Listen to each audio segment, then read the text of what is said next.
It's Winnie the Pooh's favorite treat.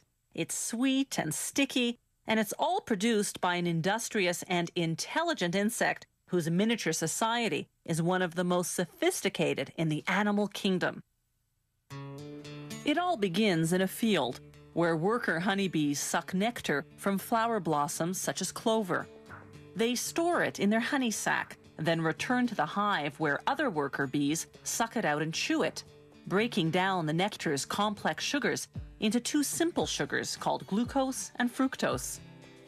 The bees then deposit the nectar into the cells of the wax honeycombs they've built. They fan it with their wings until most of its water content evaporates in the warm air of the beehive.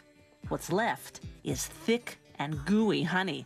The bees then cap each honey-filled cell with beeswax.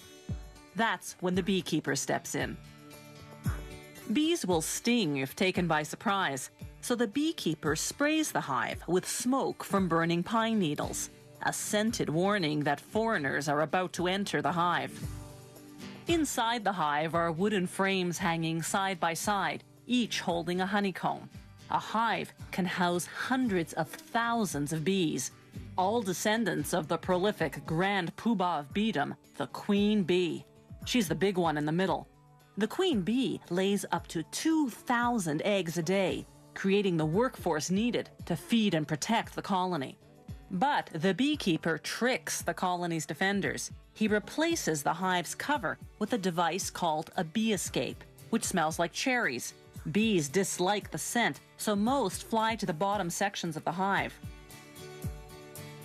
Another warning spray, and the beekeeper removes the bee escape. Now he can escape with the honeycombs.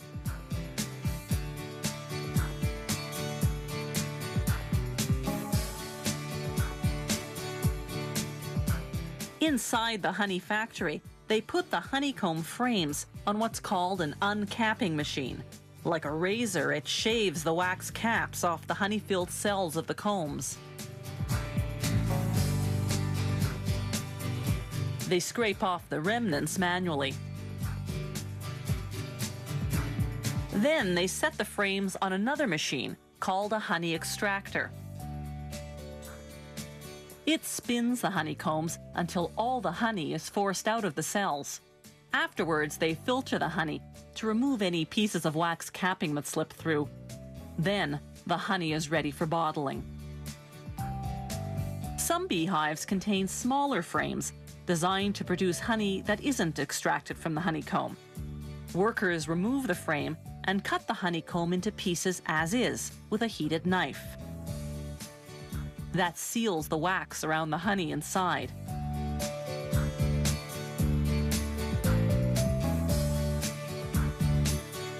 You eat it, wax and all. The beeswax lining of the honeycomb goes to make candles, furniture polish, lipsticks, and other products.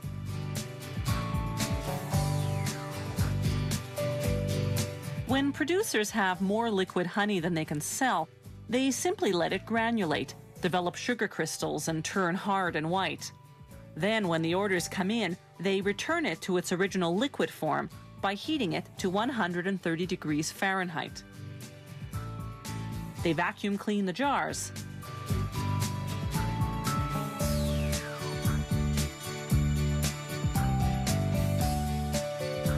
Then fill them. One beehive can yield up to 7 pounds of honey in a single day. That's much more than the bees need for themselves. The surplus is what we end up eating.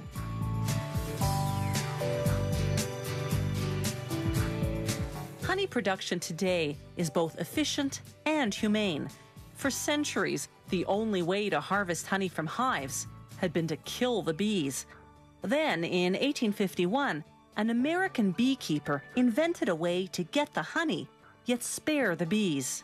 His method, with the removable honeycomb frames, is the one we still use today.